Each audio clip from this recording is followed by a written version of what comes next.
ही राम जी का जन्म भये शिवा शंकर कहवा में बाजेला बाधैया सुनाऊ रघुनंदन अयोध्या में राम जी का जन्म भयो शिवा शंकर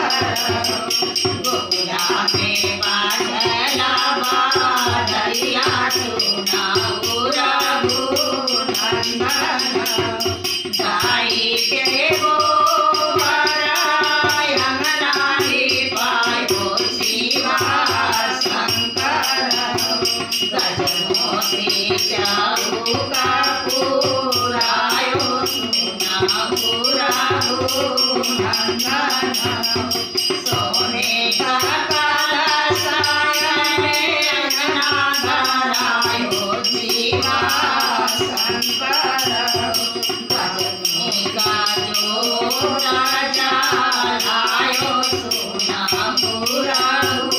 रघुनंदन रघुना माई कौशल्या रे